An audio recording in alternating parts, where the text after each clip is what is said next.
Brodes Media.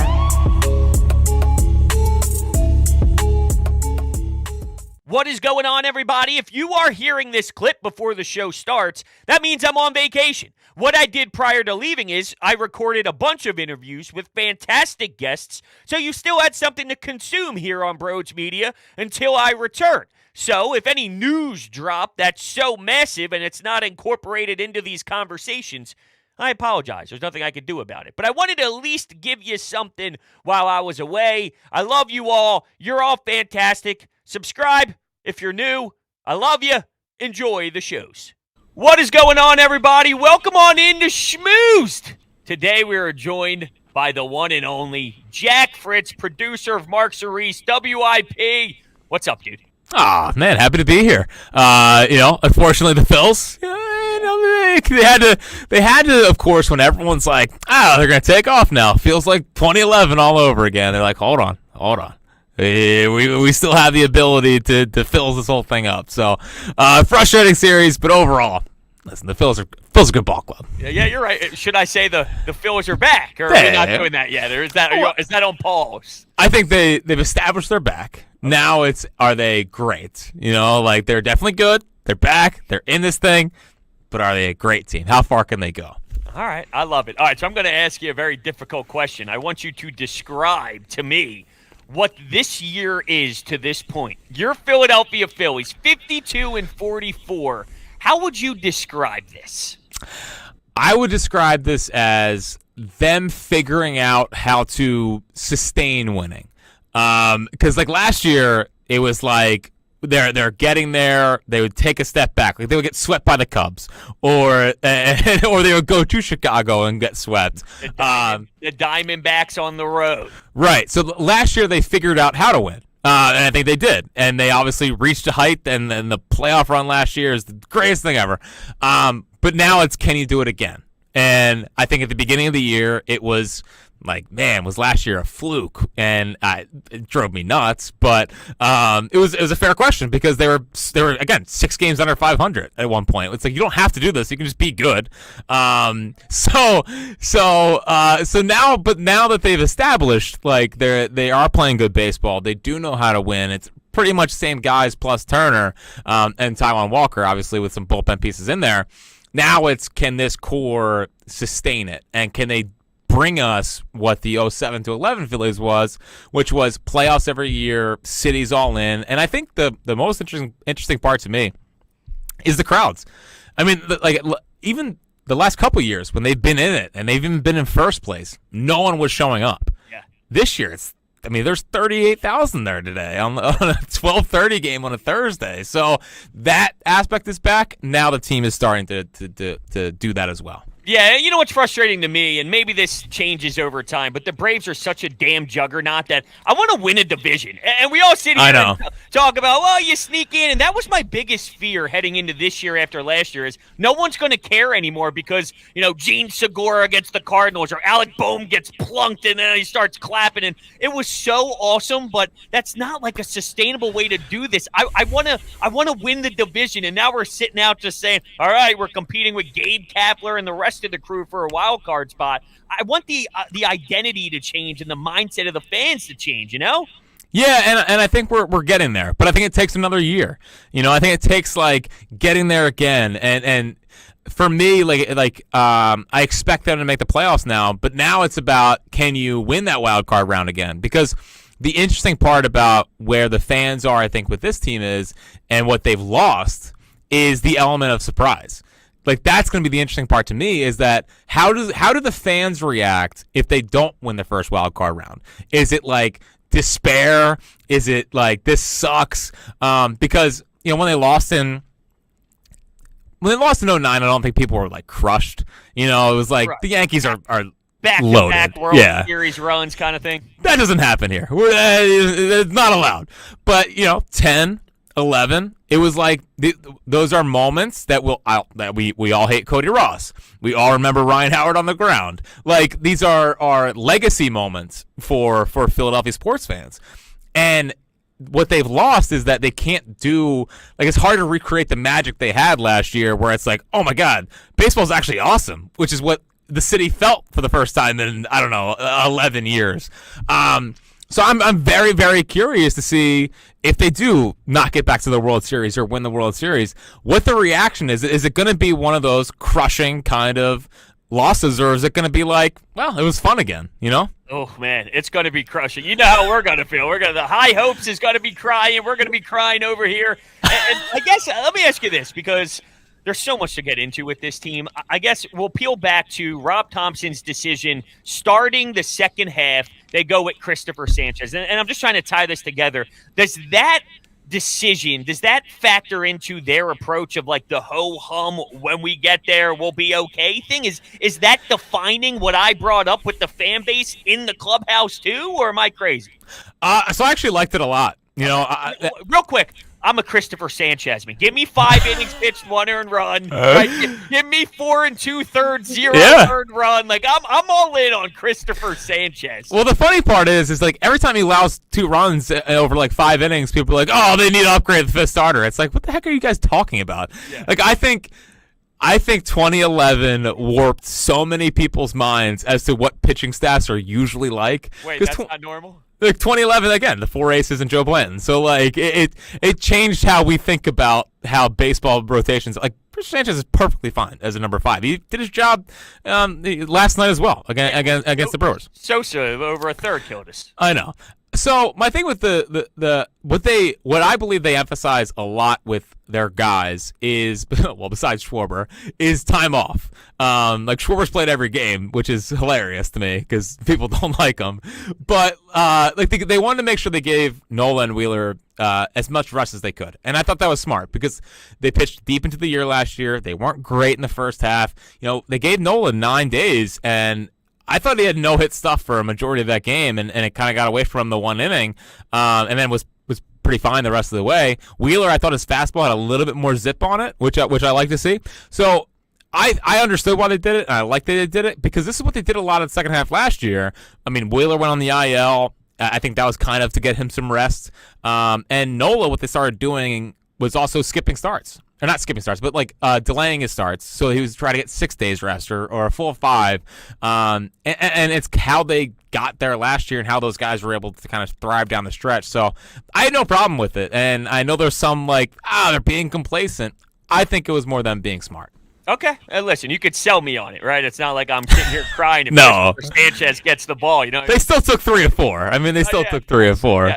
Now, all right, let's get into the batting order because I'm a diehard Schwarber at the top guy. I love it, dude. It makes no sense. Like I recorded with Jody Mack, and that's going to be published later, and it was about Gannon, right? And I brought, because we did an Eagle show together, and I brought up the fact that I hated Gannon, but the results were the results. And of course, he's like, yeah, well, you can tie it together with Schwarber. You know, and it's like, dude, but Schwarber makes sense. Jonathan Gannon doesn't make sense. Schwarber's one of the greatest hitters in baseball history, damn it.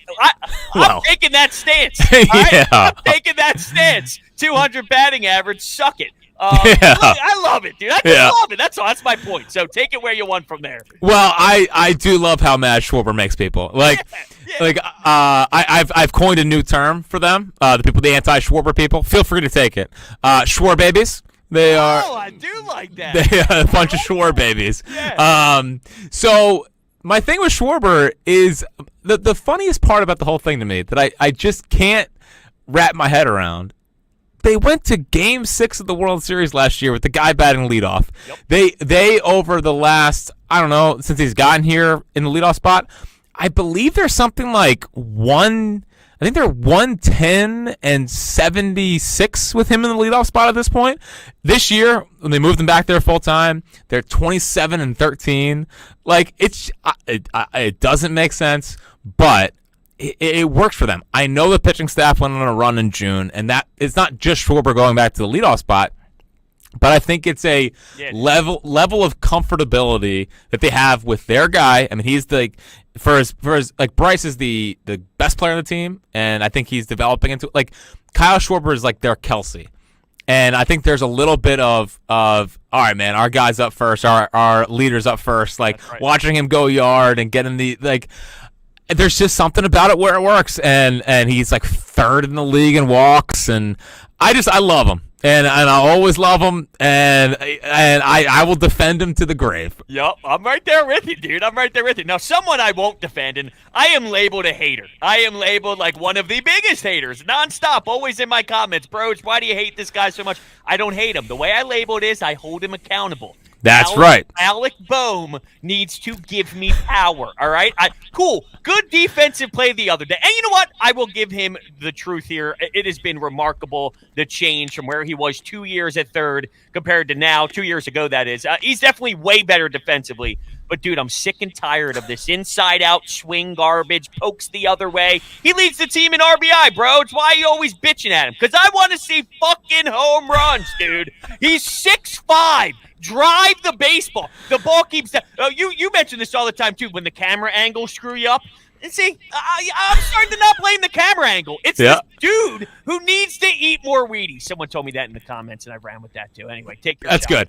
good. So I'm with you overall. Like I need more home runs from Alec Bohm. And it was why. So I was so giddy in spring training when he is just like he's pulling the ball with power, and you see the swing changes in the cage. I'm like, finally, he's getting it. And then you know what happened is that he hit the home run down in Texas to open the season, and I was like, here we go. Here's like a 25 to 30 home run season for Alec Bohm. He finally gets it.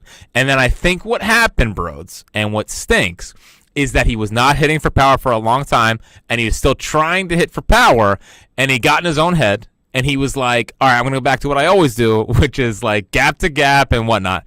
The frustrating part about, and listen, I like Alec Bohm. I'm not an Alec Bohm hater like you apparently are. But like, I think he's a good player. I think he's a good player. But for him to reach his ceiling and how good he could be, you got to have a 25 home run season. Like, you're a third baseman. And if you're not a third baseman, you're a first baseman. And first baseman, I would definitely like 25 to 30 home runs. So, listen, he's hitting better now. He's up to like 285 heading into the game today. He does lead the team in RBIs. I do think they should switch him and JT in the lineup just so you can JT at this point, it's not looking great. And especially because he's coming up in so many like RBI opportunities. I would like for that to be Alec Bohm, who I think can get the job done more often than not. But for Alec Bohm to be what Alec Bohm can be, needs to drive the ball to the ballpark. Like, just he's too big. He's 6'5". Like, now the JD Martinez took a long time to learn this. I think they've always had similar swings. But yeah, it's the next step in his development, and you just wonder, he's turning 27 in August. So it's like, when's it gonna come? Is it gonna come? No.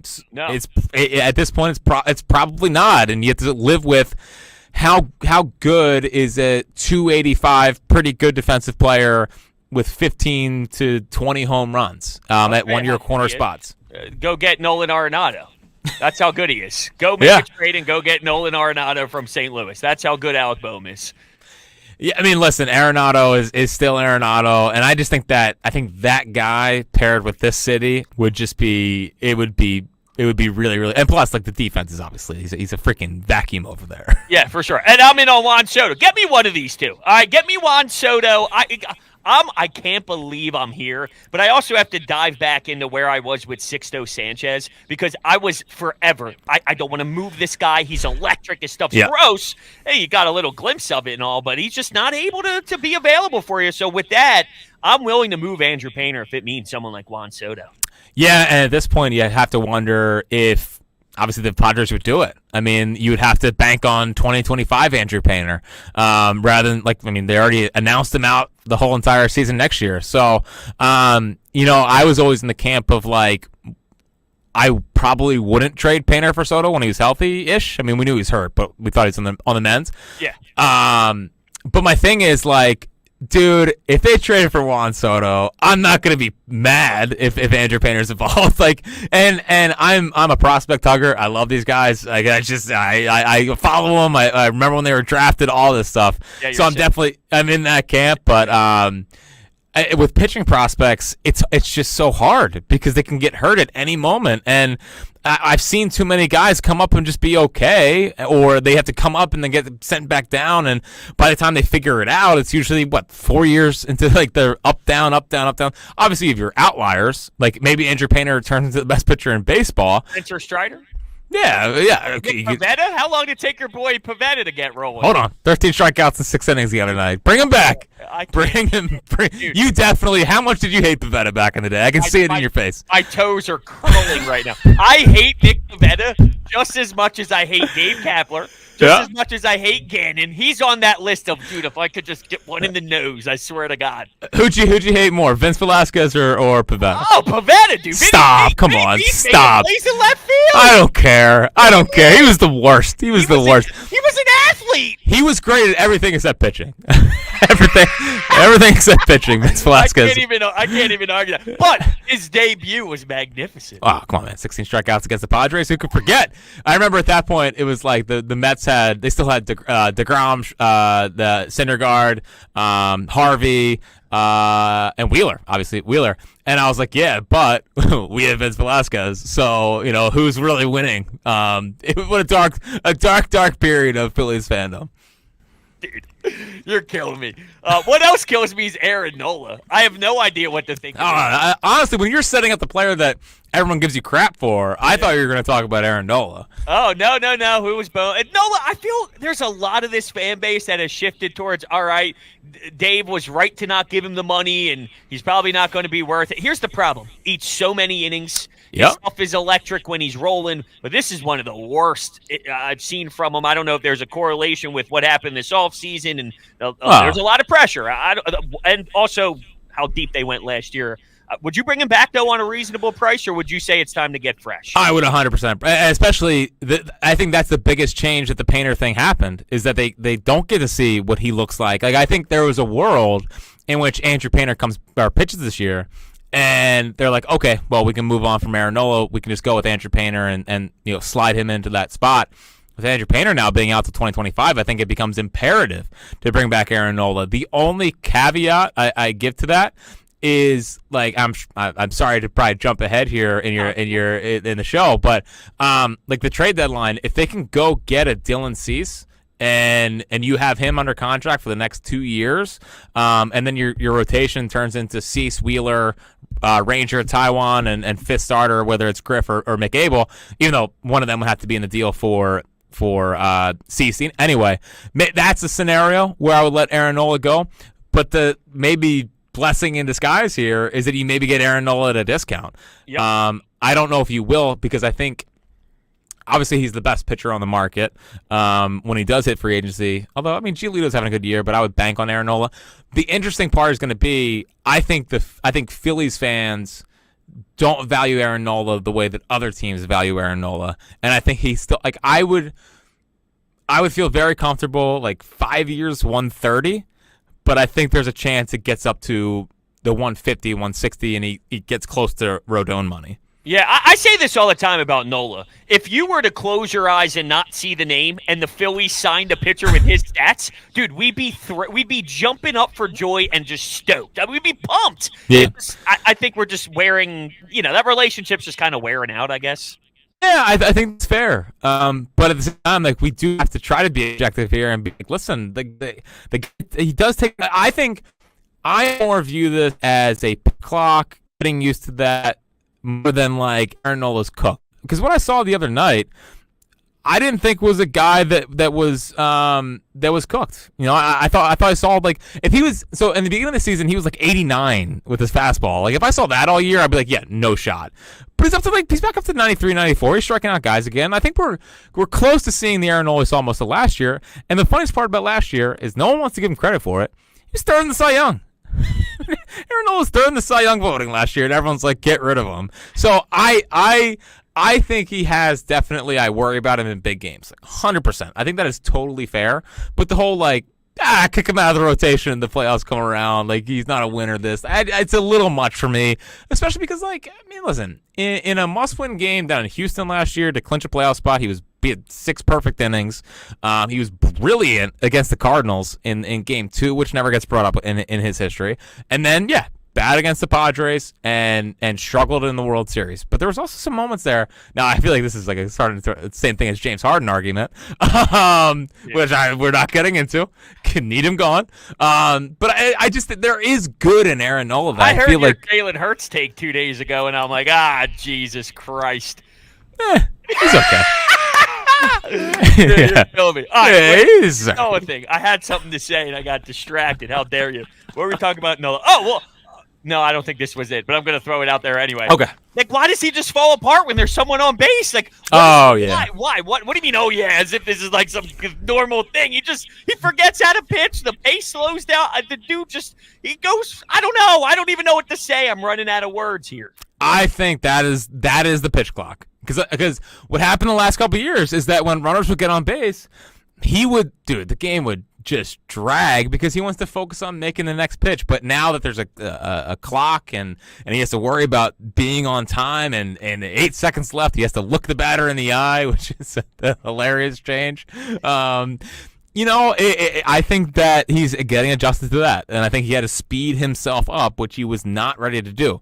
Now, I think it's fair to criticize him. It's like, dude, well, you had all off season, and like the rule's not changing. It's been the best thing that's happened to baseball in forever. Nope. So it's like I understand it's different, but you also have to adjust. So I think that is part of the pitch clock thing that I hope he gets ironed out next year if they do re-sign him. Okay. No, I'm with you on that. Let's go to – I got 2 more for you. I'll throw your way. You worried about Trea, or is it something similar to Castellanos? He just needs a year to get his foot under him, and then he'll rock and roll next year. Or do you think he'll turn it around for the postseason? I think he's definitely doing better, obviously. Yeah. So, I see more signs of life in Trea Turner this year than I did in Castellanos last year. Sure. I thought Castellanos last year, I mean, holy cow, man. This team, I've never seen, there was a slow-mo the other day. The ball was 9 feet in front of the plate, and here he is hacking at it. I've never seen anything like it.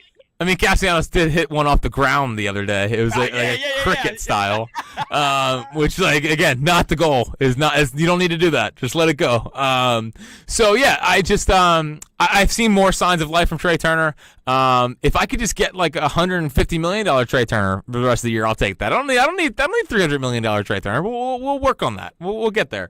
So I definitely chalk it up to being the Castellanos thing. And I think that he probably viewed it as heading into the year, they just had this unbelievable run. Their expectation is to get back to that spot, and Bryce Harper may miss half the year. Didn't end up missing half the year, but could miss half the year. It's on me to carry us. And I think that's a tough spot for a player coming into a new system to kind of do. So I'll give him a pass. The one thing that does worry me is it's just not much hard contact. It's a lot of just getting jammed and hitting it over the second baseman. That's a hit in the book. So I think recently he's hitting the ball a little bit harder. I would like to see more of that, more hard contact. But I think they'll get a pretty good Trea Turner the rest of the year. Okay, and I lied because I thought of something else. Well, let's go to Bryce real quick. Bryce, the first base thing was weird this weekend. I don't know. I was talking to Ricky Bell a little bit. He feels like maybe it's a Bryce thing. If he's cleared to rock and roll, he's cleared to rock and roll. Maybe Bryce himself just doesn't feel comfortable. Then that weird at-bat happened. I don't know. I'm just lost. Well, they went from he's going to play before the All-Star break to the field was wet on Saturday, so they couldn't get any work in, and it was a doubleheader, to he was sick last night, to he had no voice, to they keep finding different ways to get around this thing. Now, I think the positive sign is that Derek Hall was optioned after the game, so that should mean that Bryce can play first base. And they probably, I haven't seen it, but I assume they'd probably bring up Jake Cave to play left field, or I'm sure your boy Scott Kingery. You see me as a Scott Kingery guy? No shot. No shot. No, I'm no shot. Scott Kingery guy. About a week ago, the dude was raking for a while. Every time his name's brought up, I think back to the year that he had 19 bombs, dude. This guy, and Alec Bohm snips 13. Scotty Jetpacks is smacking almost 20. Pisses me off. Yeah, he was.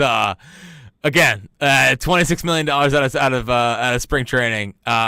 Just like I can't. I mean, Dustin Pedroia with more talent was what one evaluator said. It's just, I mean, unbelievable. But listen, batting .330 with the last month in AAA. But I would assume Jake Cave because he's got like a 1,300 OPS in AAA. So I think there's a part of the one thing that I couldn't understand is like, there's whispers of maybe he wants to just do it on the road so he doesn't have the pressure of doing it in front of the home fans playing first base. Oh. And it's like, Bryce, how do you think you're viewed in this city, man? Like, no one's going to boo you. Well, hold on a second. You're telling me that home run against the Padres or the Braves, there's no pressure there, but there's pressure to play first base? It doesn't buy you a little bit of like, oh, he made an error over there. We don't need to boo him. When I'm watching Derek Hall do it anyway? Exactly. Or Bohm, exactly. Ball goes towards the dugout. Oh, it pisses me off. Yeah, so I think tomorrow night in Cleveland's when we see the debut of first base Bryce. Okay, here's the last one, and it's Bryson Stott. All right, this kid just walks up to the dish. Oh, He's got the swag.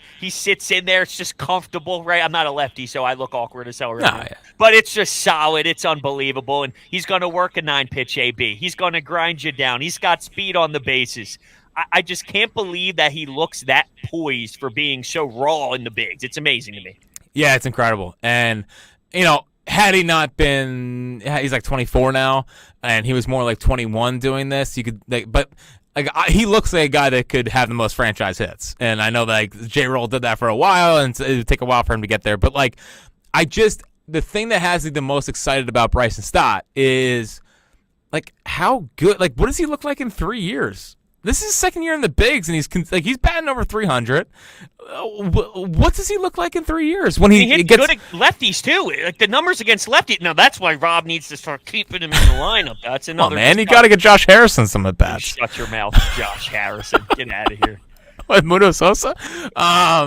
But yeah, I just like you start dreaming on. You know, the potential he could be. Like, is he ever going to be a 25 home run guy? No. But, like, he's going to be a guy for a decade that I'd be shocked if he ever hits below 280 because it's just he has the most two-strike hits in baseball at 24 years old. Like, that is special. And I think he'll compete for a batting title. I'd be surprised if he didn't.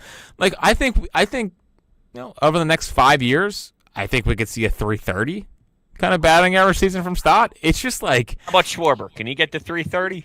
Maybe OBP. We take 330 OBP with him. So that 200 and 330 is our goal for Schwarber. When he was hitting 180 and like 176, I'm sitting here like stretching how impressive his OBP is. You know what I mean? Like you're trying to find ways to justify. But look at the OBP. It's like 296. You know. Well, here's the key. Here's the threes, to be fair, but here's the key. Is that you got to say the record with him in the leadoff spot, which is now 27 and 13, and like the OPS and slug numbers because he's got like a 513 slugging percentage since June 2nd. So everyone calm down. You know, he's a slow starter.